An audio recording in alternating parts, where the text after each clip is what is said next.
हरे कृष्ण। हरे कृष्ण। क्या जी, बोलूं। कहाँ से बोल रहे हैं आप? सर मैं नेपाल से हूँ। अरे वाह, क्या नाम है आपका? मेरा नाम शोभा खरेले। शोभा। जी सर। जी शोभा जी। मैं मुझे इतना अच्छे से हिंदी भी नहीं आता है बोलने नहीं, के आप अच्छे से बोल रहे हैं, हम लिए। समझ पा रहे हैं। मुंटू के धड़कन बहुत तेज हो रहा है, मुझे नहीं लग रहा था आप एक्सेप्ट करेंगे। उफ, क्या करूँ, क्या बोलूं। जी बताइए। मैं आपको बहुत दिन से देख रही हूँ, पारस जी के पॉडकास्ट में भी देख रही हूँ।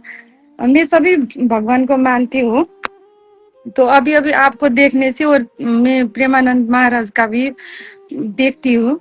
तो अभी अभी मुझे ठाकुर जी राधा रानी का क्या बोलूं, उनसे बहुत लगाव हो रहा है। जी अच्छा लगता है देखना सुनना। तो क्या बात है कि मैंने एक देखा था प्रेमानंद जी का। उन्होंने कहा था ये मांस मछलियाँ ये नहीं खाना चाहिए, और मैं कोशिश भी कर रही हूँ छोड़ने के लिए, पर हो नहीं रहा है। हो नहीं रहा है, पर चाहती तो हूँ बहुत, पर हो नहीं रहा है। तो कैसे कैसे कर सकते हैं। मुझे पता है अच्छी बात तो नहीं है खाने के लिए, पता भी है, फिर भी अब घर में सब खाते हैं तो इसलिए क्या कर सकते हैं। कोई बात नहीं, आप धीरे धीरे प्रयास कर रहे हैं, छूट जाएगा। चिंता मत कीजिए, आप मन में बस ये भाव रखिए कि मुझे छोड़ना है, तो छूट जाएगा। ठीक है, इसके लिए घबराइए मत, क्योंकि आप बचपन से खाते आए होंगे, आपके परिवार में ऐसा होगा, है ना? तो ऐसा नहीं है कि वो एकदम से कुछ होता नहीं है, दुनिया में एकदम से चमत्कार होते नहीं है। और बहुत लोग ऐसे भी होते हैं जो एकदम निर्णय लेते हैं कि आज के बाद नहीं तो नहीं, हो गया नहीं। तो बस आप इसको कोशिश कीजिए कि आप मन में ये भाव रखिए पहले मजबूती के साथ कि मुझे त्यागना है। ठीक है, और त्याग करके मुझे क्या हासिल करना है। तो वो जो त्याग करके जो हासिल करना है ना, वो अनंत ब्रह्मांड का रचयिता है। ऐसा नहीं कि वो अभी आपके साथ नहीं है, वो अभी भी आपके साथ है, वो अभी भी आपसे प्रेम करते हैं, तभी आप उनका नाम ले पा रहे हैं। क्योंकि जी बच्चे चाहे कैसे भी हो, माता पिता हर समय साथ रहते हैं, जी है ना? लेकिन यदि आपके मन में भाव आ रहा है, तो इस भाव को मजबूत रखिए, निश्चिंत रहिए, धीरे धीरे छूट जाएगा। उसके लिए घबराइए मत, गिल्ट में मत आइए, धीरे धीरे छूट जाएगा। क्योंकि बचपन से आदत है, तो समय लगता है किसी भी चीज को।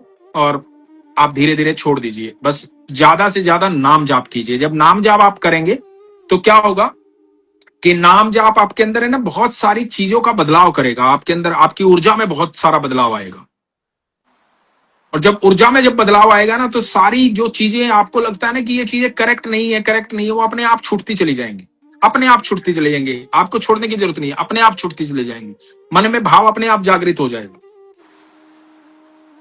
हाँ, वो आपने कहा था ना जब भगवान को साक्षात देखना चाहते हो, मेरे साथ भी हुआ है, चमत्कार है या नहीं मैं कुछ नहीं जानती, पर आपने कहा कि एक बार गीत गोविंद गा के ऐसे बोला था, पर जब मैंने आपने वो कहा था और करने की कोशिश कर रही थी, पर मुझे क्या लग रहा था मैं क्या कर सकती हूँ, मैं तो नहीं कर सकती हूँ, शायद भगवान नहीं आएंगे, मैं इसके लायक नहीं हूँ, मुझे ऐसा लगता था। तो बहुत दिनों से ट्राई कर रही थी गाऊं गाऊं गाऊं, और फिर एक दिन क्या कर लिया, देख लेंगे बोल के लिख लिया, कॉपी कॉपी में लिख लिया, और इधर बहुत पानी पानी पड़ रहा है। कोई बात नहीं। आवाज जी तो है। हाँ। और कॉपी में लिख लिया, और एक दिन रात का समय था, 9 बजा था, और मुझे ऐसे ही भावा ठीक है मैं बोलूंगी, एक बार देखना चाहती हूँ। और क्या किया मैंने, एक सफेद कपड़े को भगवान का आसन देना चाहिए ना, तो एक सफेद कपड़े पे भगवान को बुलाया, प्रभु जी आप आइए यहाँ पे बैठिए, अनुज भैया का पॉडकास्ट देखा है, आज गीत गोविंद बोलना है मुझे, आपको आना ही चाहिए। तो एक सफेद कपड़ा वहां पे रखा था, कुछ भी नहीं था वहां पे, और मैं वो देख के गा रही थी, पढ़ रही थी, गीत गोविंद लिखा था मैंने, तो गाया है, बोला बोला बोला, उसके बाद देखती हूँ कीड़ा, छोटा सा कीड़ा, जब मेरा वो गीत गोविंद खत्म होने लगा था, तब एक कीड़ा आकर बैठा था। तो मुझे लगा कि आपने कहा था आएंगे, कैसे भी रूप में आएंगे, दर्शन तो देंगे। तो मुझे लगा सच में वो आ गई क्या। तो मैंने ऐसे पकड़ने की कोशिश किया था तो वो उड़ गया वो। तो मुझे तो बहुत, मैं तो तब भी क्या बोलूं, शॉक, बिल्कुल शॉक हो गई थी। हाँ, ये सच में हो सकता है बोल के मैं बहुत शॉक हो गई थी। इसके बाद से मैं फिर से वो ट्राई करने की कोशिश कर रही हूँ, पर मुझे डर लग रहा है अब मैं कैसे करूँ। भगवान तो सच में आते हैं। वैसे मैंने मांस मसूर नहीं छोड़ा है ना, तो खाती हूँ। तो मैं अशुद्ध हूँ शायद, तो अब क्या करूँ, उससे भी मुझे बहुत डर लगता है। एक बार किया था तो मुझे लगा हाँ आए, अब आएंगे, फिर से नहीं किया है। नहीं, देखो, पहले बात तो जो जिस हृदय से भगवान का नाम लिया जा रहा है ना, वो अशुद्ध नहीं हो सकता। ये तो शरीर की प्रक्रिया है, जो खान पान है ना, ये शरीर की प्रक्रिया है कि आप इस संसार में इतने सालों से रह रहे हो। आप जब जन्म आपने लिया होगा तो आपको तो पता नहीं था ना कि क्या खाना चाहिए और क्या नहीं खाना चाहिए। आपको जैसे माहौल में रखा गया, जैसे संस्कार दिए गए, आपने तो उसी भोजन को ग्रहण किया ना जो आपको मिला इस दुनिया में आने के बाद। आपने अपनी मर्जी से तो चूज नहीं किया ना। आप वैसे भी नेपाल में रहते हो, वहां तो भोजन ही ऐसा है ना।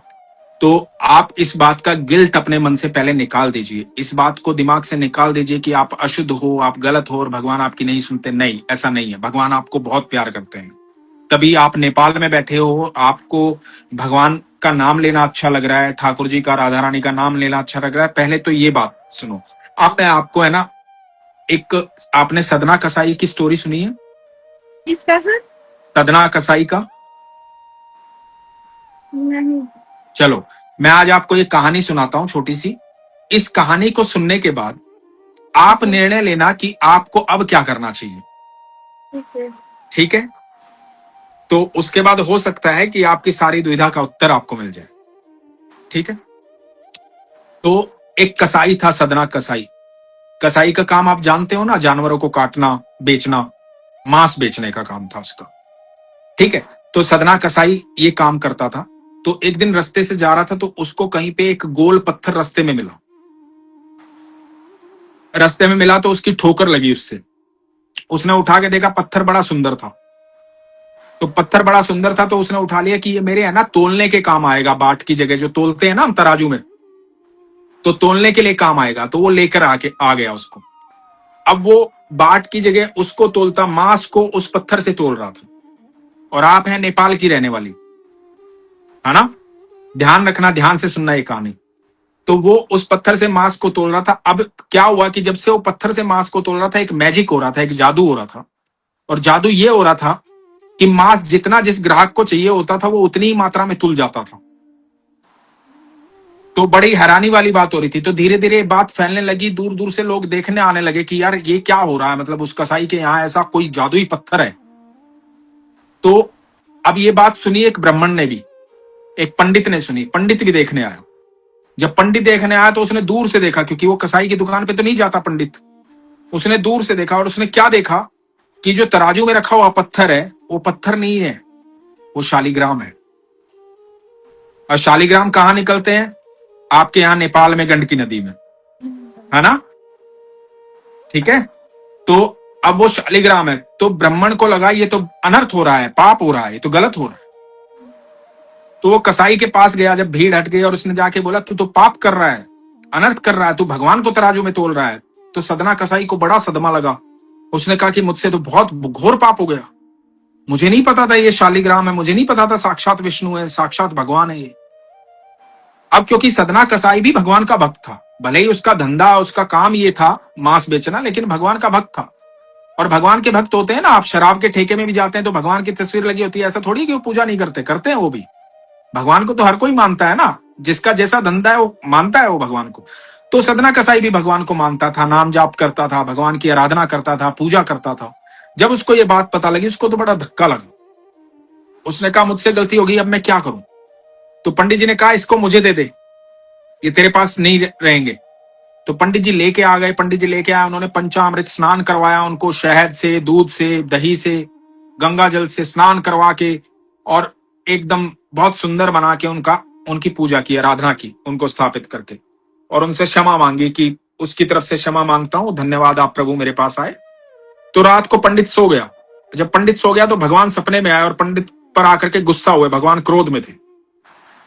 तो पंडित ने बोला कि प्रभु क्या गलती हो गई?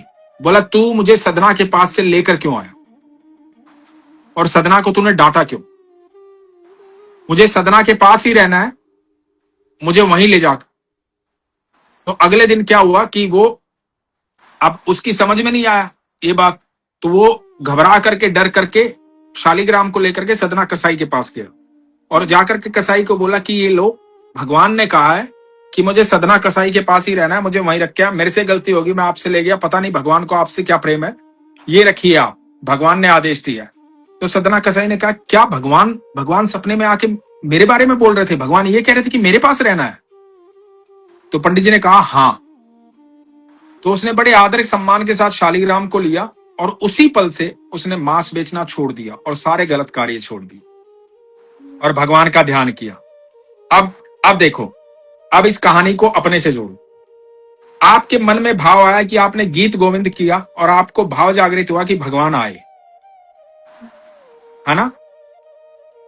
अब आपको क्या करना चाहिए आप सोचो। सदना ने तो ये कर लिया था, आप क्या करेंगे? मुझे भी करना चाहिए, छोड़ना चाहिए, है ना? तो इस बात को मन में ला करके अपना बल बनाइए, इस बात को अपनी शक्ति बनाइए इस बात को, और धीरे धीरे आप उस जगह पे पहुंचिए जहां आप इससे मुक्त हो जाएं। क्योंकि इससे मुक्त होना जरूरी है, क्योंकि अब आपके मन में गिल्ट पैदा कर चुका है, पाप पैदा कर चुका है, आपको एक पाप लगने लगा है। इससे पहले आप जब तक ठाकुर जी को, राधा रानी को नहीं जानते थे तो आपके लिए पाप नहीं था, आपके लिए ये था कि मेरा भोजन है ये, है ना? लेकिन जब से आप भगवान को जानने लगे तो आपको पाप लगने लगा कि नहीं ये गलत हो रहा है ना? तो जब कोई चीज पाप लगने लगे तो उसे छोड़ देना चाहिए। तो अब आप इसे छोड़ दीजिए। और रही बात नेक्स्ट टाइम जब आप छोड़ चुके हो, जब आपके मन से पाप खत्म हो चुका हो, आपके मन की बात कर रहा हूं, फिर एक बार भगवान को आसन दीजिएगा, निमंत्रित कीजिएगा, गीत गोविंद गाइएगा और भगवान को बुलाइएगा। मैं आपको प्रॉमिस करता हूं भगवान की तरफ से, मैं हूं कुछ नहीं, मैं उनका एक भक्त हूं छोटा सा, ठीक है? वो मुझे बहुत प्यार करते हैं, मैं उन्हें बहुत प्यार करता हूं, लेकिन ये प्रॉमिस मैं कर रहा हूं भगवान को साक्षी मान के कि आप जो आसन बिछाएंगी उस पर कीड़ा नहीं आएगा, कोई चींटी नहीं आएगी, उस पर स्वयं भगवान आएंगे, आपको उनके चरणों के निशान दिखाई देंगे साक्षात। ये मैं प्रॉमिस कर रहा हूं आपसे, ठीक है? तो मुझे सपने में ना ऐसे भगवान, मतलब राधा कृष्ण तो नहीं, पर ऐसे हनुमान जी, ज्यादातर हनुमान जी। एक बार राधा कृष्ण का मंदिर भी मैं सपने में भगवान को ज्यादातर देखती हूँ, मतलब विग्रह स्वरूप को, मतलब मंदिर देखती हूँ, भगवान उधर भीतर बैठते। एक बार राधा कृष्ण को भी देखा था पर मूर्ति नहीं देखा, भगवान के पहाड़ में बैठी थी, अंदर प्रसाद थे, खीर ऐसा था, रोटी खीर, तो मैं निकल के खा रही थी, वैसे देखा था। और मैं देखती रहती हूँ भगवान को, देखती रहती हूँ। राधा कृष्ण को भी एक बार देखा है। अब जब आपको ये पाप, आपको जो लगता है ना, ये अंदर जो आपको, क्योंकि इसका आभास हो गया कि ये पाप है ना? उससे पहले आभास नहीं था, अब आपको आभास है। तो जब आभास हो जाता है ना तो उसको त्याग दीजिए। और मैं ये चैलेंज के साथ कहता हूं आपको, ये मेरा नहीं, ये भगवान का वादा है, ठाकुर जी का वादा है। ठाकुर जी, जहां गीत गोविंद गाया जाएगा वहां ठाकुर जी साक्षात विराजमान होते हैं, साक्षात होते हैं। और इसके बहुत सारे उदाहरण हैं, बहुत सारे एग्जाम्पल्स है। जब मैंने ये पॉडकास्ट में बोला था उसके बाद मुझे बहुत लोगों ने फोटो भेजी थी अपने घर से भगवान के चरणों की, ठीक है? और ये बिल्कुल, क्योंकि गीत गोविंद स्वयं भगवान ने पूर्ण किया था, जयदेव जी का लिखा हुआ है, और स्वयं भगवान ने पूर्ण किया था उसे, स्वयं भगवान ने, श्री कृष्ण ने आकर के उसे लिखा था।